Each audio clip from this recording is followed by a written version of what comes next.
Bienvenidos, gracias por seguir con República de la Verdad. Y como lo habíamos prometido antes de irnos a cumplir con estos compromisos comerciales, ya tenemos en República de la Verdad al politólogo y sobre todo lo tenemos esta tarde en su calidad de especialista en seguridad ciudadana a Daniel Pou. Buenas tardes, Daniel. Muy buenas tardes, ¿cómo está usted? Muy bien.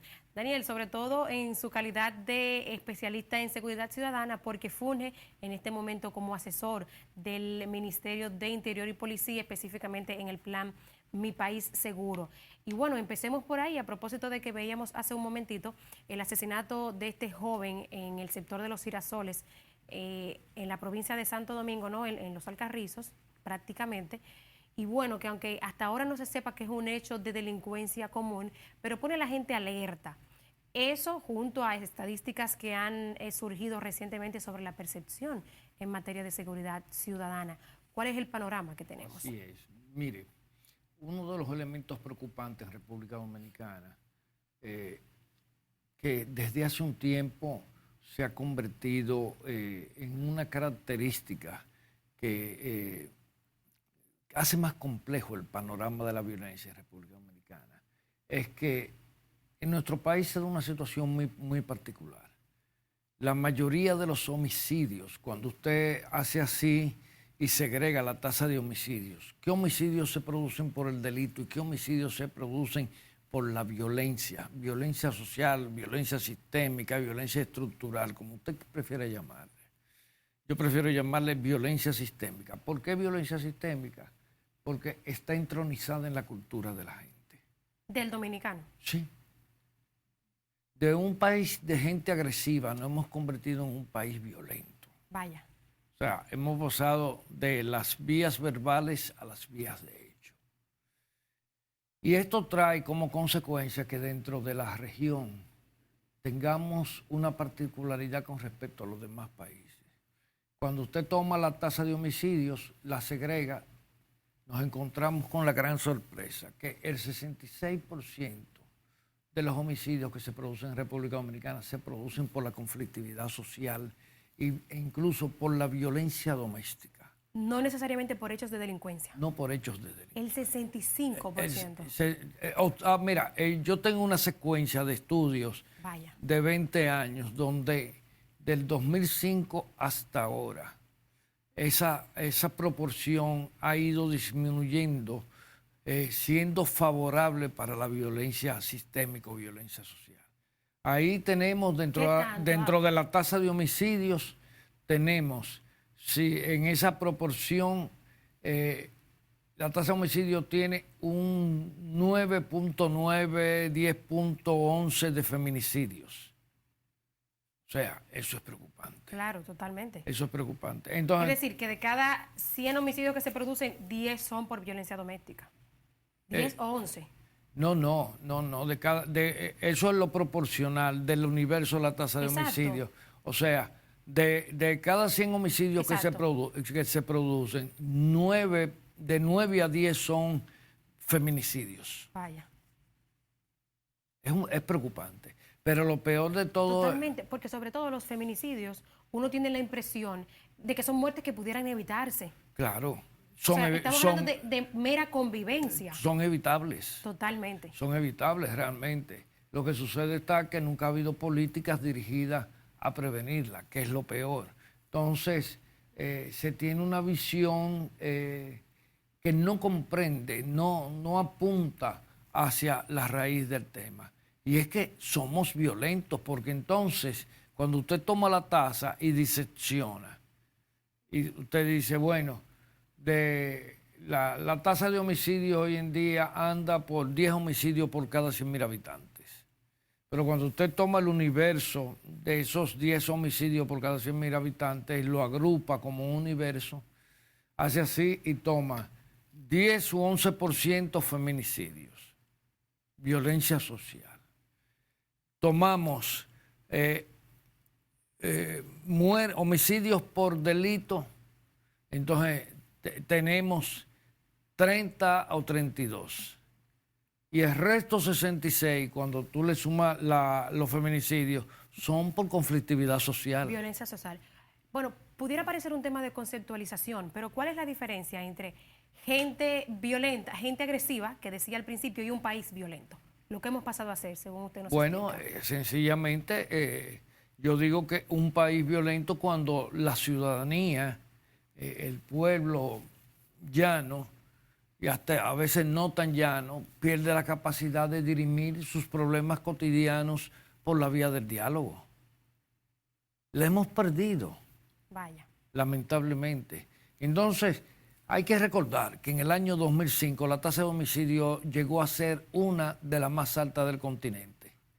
2005. 2005, el pico histórico más grande que hemos tenido. Hay que decir que en el año 2000 la tasa de homicidios andaba por 12.2 en el año 2000. En el 2005 andaba por 26.56. Vaya. Subió. Más del doble. Claro, subió más del doble. ¿Y debido a qué en ese momento? Bueno, ahí hubo una situación muy particular. Hay que recordar crisis bancaria, Claro. sistema. Pero sobre todo, fue uno de los momentos cruciales donde hubo más presencia o se inició la gran presencia del crimen organizado en República Dominicana.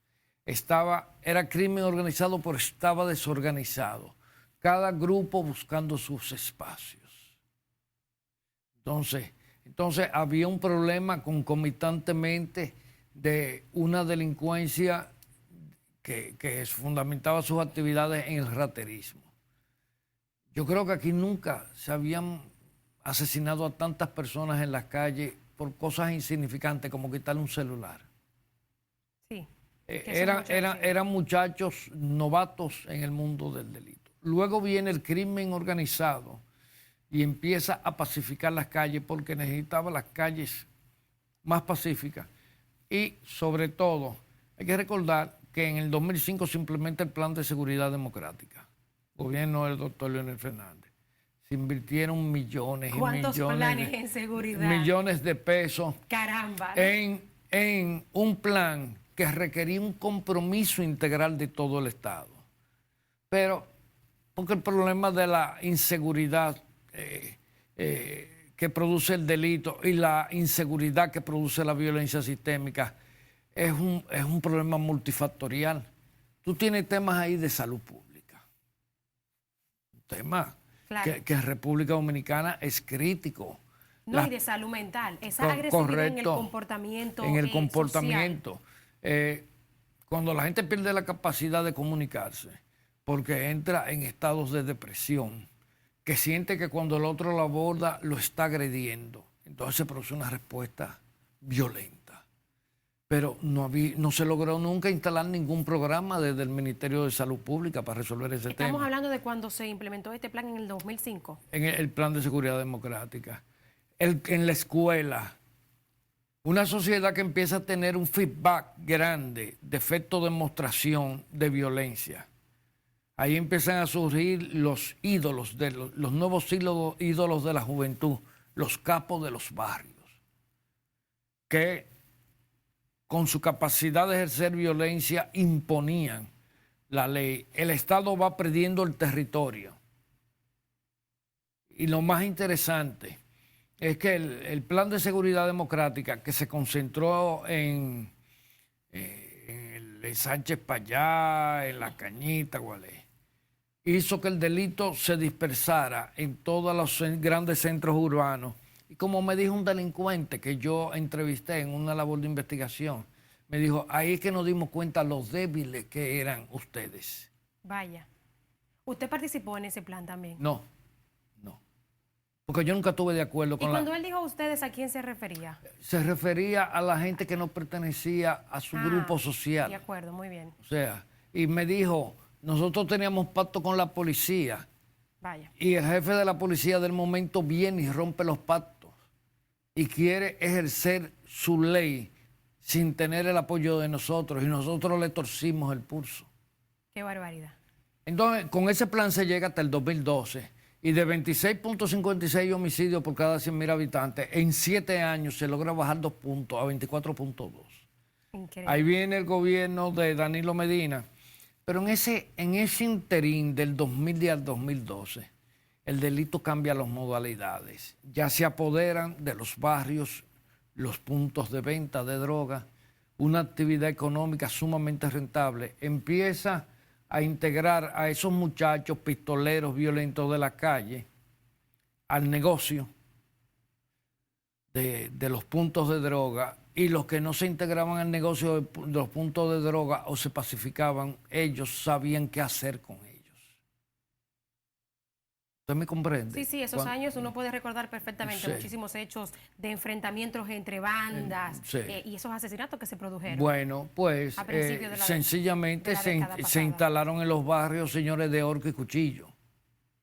Y le dijeron a la policía: mantente al margen que yo te voy a dar lo tuyo.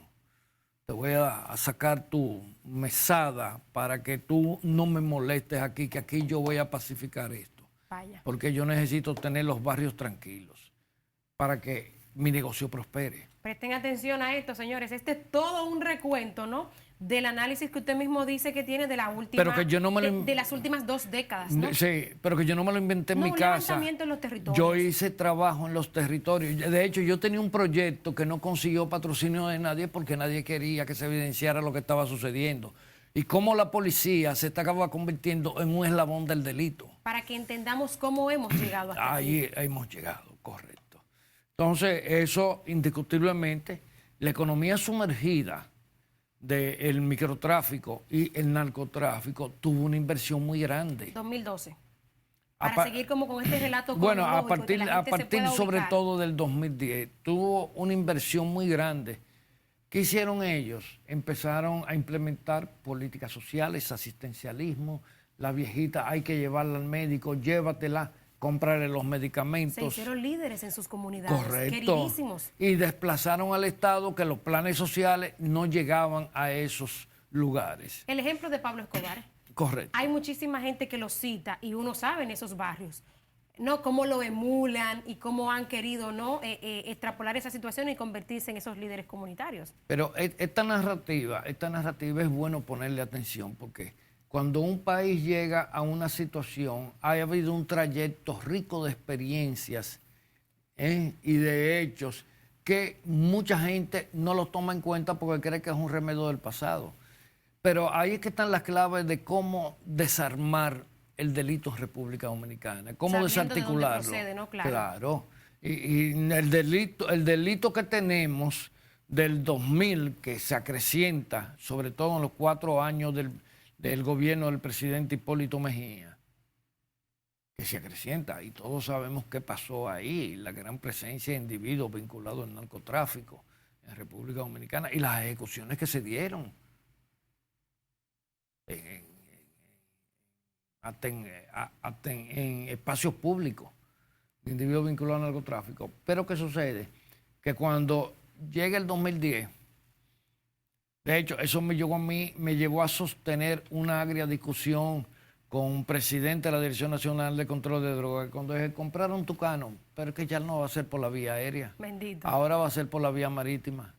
Pero yo fui de lo que me opuso a que se compraran los Tucanos. Yo, bueno, se pueden comprar por un motivo, pero no porque primero operativamente no servían para nada. No, y posteriormente conocimos el motivo, ¿no? Correcto. Pichini y demás, ahí está toda la historia. Que en el Congreso Nacional, una familia muy destacada, los Castillo, acusaron a Domínguez Brito de apoyar el narcotráfico porque se oponía a la compra de los Tucanos.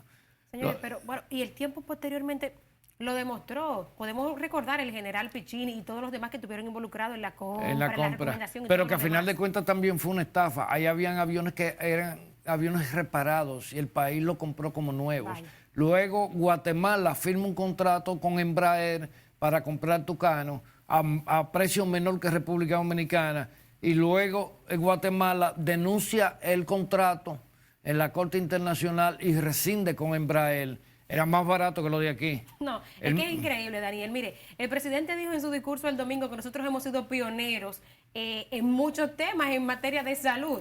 Pero vayan ustedes a ver, hay otros temas en los que también República ha sido pionero, porque miren ahí cómo nosotros damos ejemplo de hechos de corrupción en los que otros países ponen el ojo y remedian rápidamente. Claro.